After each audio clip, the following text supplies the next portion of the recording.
Halo Raw People, selamat datang di channel Rawtentik pada segmen Rawtentik Insight bersama aku Alika Nuraziza.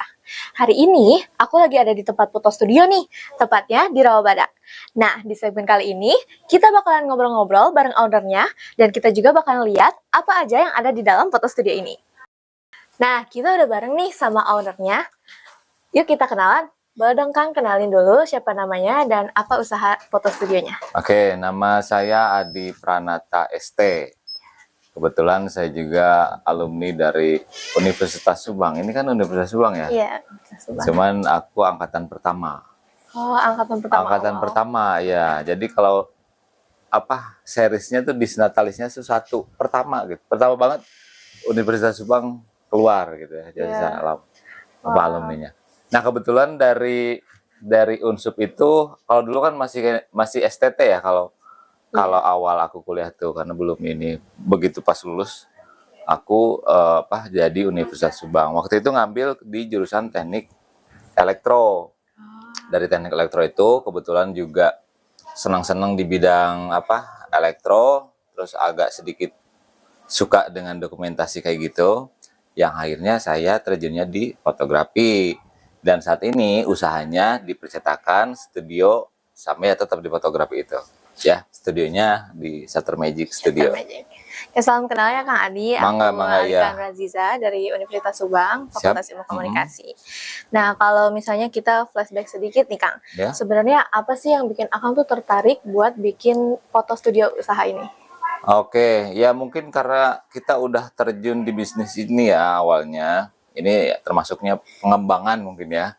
Pengembangan dari bisnis sebelumnya. Kalau dulu kan sedikit ada bisnisnya hobi, terus keduanya mungkin karena memang basic di elektroniknya itu sendiri ya, karena jurusannya aku dulu teknik elektronik gitu kan, masih ada hubungan kan sama kamera kayak gitu ya. Benar. Nah itu bikin studio itu pengembangan karena kan dulu kan lebih ke freelance ya, jadi foto panggilan kayak gitu ke acara-acara ya, event-event keluarga lah, sampai ke yang paling dominannya itu event kayak pernikahan gitu kan, tunangan dan segala macam panggilan kayak gitu. Yap. Jadi udah hobi aja dari dulu. Hobi ada, terus juga suka di tekniknya ada hubungan dan peralatannya kayak gitu. Ya, jadi mendukung banget. Yap. Selama menjalani usaha ini nih, pasti nggak selalu berjalan mulus dong ya. Nah, ada nggak sih tantangan paling berat yang pernah alamin gitu? Kalau tantangannya sih mungkin kalau di sini di dunia fotografi itu banyak sekali tantangannya sebenarnya. Beda dengan kita kalau mengandalkan skill dari diri kita sendiri. Karena ini kan memerlukan alat pembantu ya, kamera itu sendiri. Jadi kalau kita misalnya bergerak di bisnis ini, sudah barang tentu badan harus sehat, terus juga kemampuan skill juga harus ada. Terus yang ketiga, alat pendukung kita harus prima ya. Kayak kameranya, lensanya gitu kan, alat pendukung itu. Jadi kalau misalnya kita akan menerima sebuah job, itu diusahakan badan sehat, kamera prima, dan juga hasil yang tentu sesuai dengan permintaan dari konsumen itu sendiri. Berarti rata-rata tantangannya dari diri sendiri sama peralatan mungkin ya? Iya, beda kan kalau misalnya kalau MC. MC kan cuman penampilan kan. Nah, penampilan juga penting itu kan sama fotografer itu. Nambah lagi kan, penampilan juga harus menarik ya, harus rapi dan menunjukkan bahwa kita bisa memberikan hasil terbaiknya gitu kan. Nah, kalau MC itu sini kan cuman butuh kayak ini contoh aja ya, bukan berarti membandingkan atau tapi setidaknya mereka hanya memerlukan penampilan menarik dan skill dari berbicara kan. Ya, kalau kita kamera rusak, kita bingung kan harus kemana gitu. Nah, itu ada tantangannya tersendiri gitu. Oke. Nah, Kak, aku baru pertama kali nih Kang datang ke studionya dan ternyata bagus banget, tempatnya nyaman juga. Nah, ada nggak sih peralatan yang paling penting misalnya selain kamera untuk mulai berusaha foto studio ini? Kalau bikin studio foto tentu banyak pendukungnya ya. Pertama mungkin ruangan. Jadi ruangan itu penting banget karena memang mendukung kita untuk koleksi aksesoris kayak gitu ya. Betul. Kayak kita ini tuh ruangannya nggak terlalu besar, jadi pada akhirnya kita akan mengoleksi aksesoris pun terbatas gitu kan. Karena harus ada, kalau bagusnya sih ada gudang tersendiri yang memang untuk mendukung si studio itu sendiri. Kalau untuk yang paling utama kalau di usaha kayak gini ya perangkat pendukungnya ya software itu. Jadi buat kita editing gitu kan. Kalau sekarang sih kayaknya udah zaman enak ya, nggak kayak Iya. dulu. Ngedit itu kebanyakan lebih ke manual dengan bantuan software, tapi manualnya masih tetap ada. Oke. Nah, kalau selama menjalani usaha ini tuh ada nggak orang yang iseng gitu, udah kirim foto, udah dicetak sama kita, tapi nggak diambil, nggak dibayar? Ada, Kayak ada aja, ada aja. ada aja. Gimana Nggak cara tahu itu apa alasannya, mungkin karena memang terbentur karena ekonomi atau apa ya, kesulitan tahu gimana. Dan niatnya mungkin mereka juga pada baik ya sebenarnya, Iya. cuman karena ada masalah internal. Dan kita ya memutuskannya ya udah aja. Biasanya kan kalau udah dicetak biasanya nggak diambil kayak gitu kan. Hmm. Nah gitu. Dan makanya ada istilah booking DP itu meminimalisir kerugian kita lah ya. Jadi kalau ada kejadian tuh dibiarin aja gitu ya, Kang ya? Iya, mau gimana lagi ya tuh. Mau diusut ke rumahnya, didatengin ya. Nah, tapi nih dari sekian banyak momen yang udah Akang Ya. laluin, ada nggak satu foto atau satu momen yang pernah Akang hadirin kayak gitu yang paling berkesan gitu buat Kang Adi sendiri? Kalau momen di foto yang paling berkesan itu mungkin momen pertama kita terjun ya. Iya, Terjun kita ke acara misalnya kayak wedding gitu kan.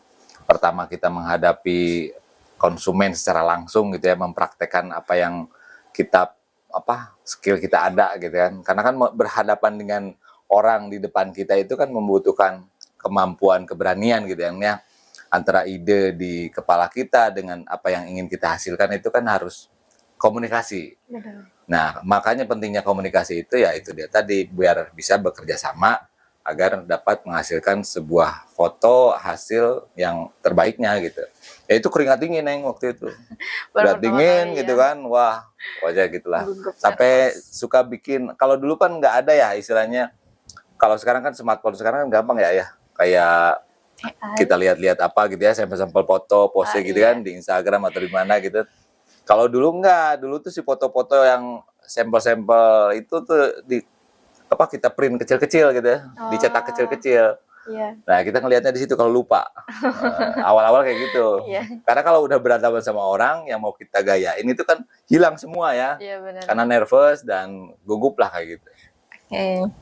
Nah, dari semua proses, pengalaman, sama cerita-cerita yang udah Kang Adi sampaikan tadi, ada nggak pelajaran paling penting gitu yang Kang Adi dapat selama menjalani usaha ini itu? Kalau menurut saya sih kalau usaha ini harus lebih banyak berhemat, Neng, ya. Kenapa tuh, Kang? Harus bikin manajemen yang bagus. Soalnya kenapa? Soalnya kan ini mah kan kita nggak kayak pegawai yang kita udah diplot ya setiap bulan dapat sekian, udah Iya. yakin lah di depan mata itu sudah ada.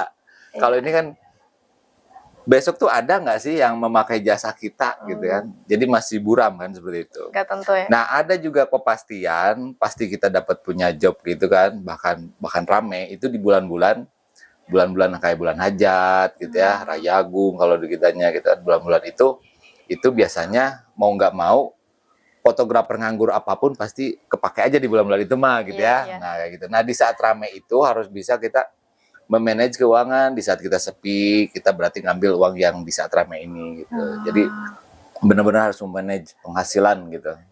Karena nggak selamanya kita punya job di depan mata gitu. Kadang-kala bisa ngejong berapa hari gitu kan. Sementara kan kehidupan terus berputar ya. Kita Ya, harus benar. makan, harus apa gitu. Nah, belum lagi kita juga alat gitu ya. Alat juga kan harus ada perawatan gitu kan. Bahkan kan kalau di bisnis ini kan namanya peralatan lumayan ya Nek ya. Dari harga kamera, lensa gitu kan. Kalau itu semuanya kurang prima, harus masuk ke budgeting perawatan ya, servis dan segala macam gitu. Terkecuali kalau misalnya kita bisa servis sendiri ya, kita mungkin akan lebih ke membeli spare partnya aja.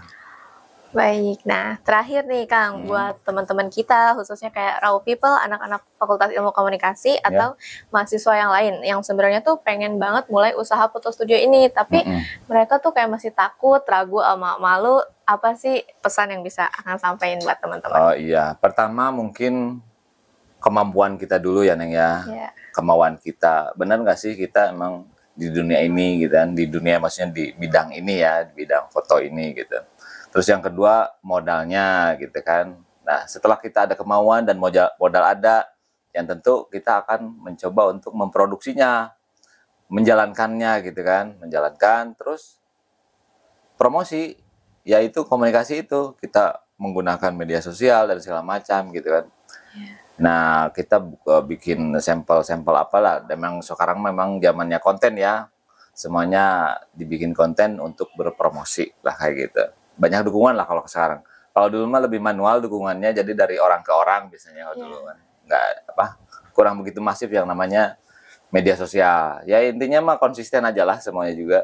Konsisten di saat rame ya mungkin kita mencoba berhemat, di saat sepi ya mungkin dari hasil berhemat itu bisa kita manfaatkan ya, Iya, bener. untuk mengisi yang kosongnya. Jadi mencoba aja dulu mungkin ya Kang. buat Nah itu mahasiswa-mahasiswa terus yang mau ya mencoba. pemodalannya itu, apalagi kalau misalnya kita punya modalnya modal minjem kayak gitu ya, Iya. ya itu harus lebih bertanggung jawab lagi gitu. Ya semuanya juga harus tanggung jawab sih ya, karena modal itu kan tetap aja kan namanya modal ya. Cuman terkadang karena memang modalnya dingin gitu ya, bukan modal yang pinjaman, akhirnya kita berpikir santai gitu kan, enggak juga kayak gitu. Oke, baik. Nah, jadi itu dia teman-teman, berbagi cerita, pengalaman juga proses yang udah Kang Adi sendiri jalanin. Terima kasih banyak Kang Adi sudah Sama-sama, mau berbagi. Saya Alika Nuraziza pamit ya Kang. Di Ya. obrolan hari ini kita bisa lihat kalau satu foto yang terlihat biasa saja ternyata punya cerita yang luar biasa di baliknya.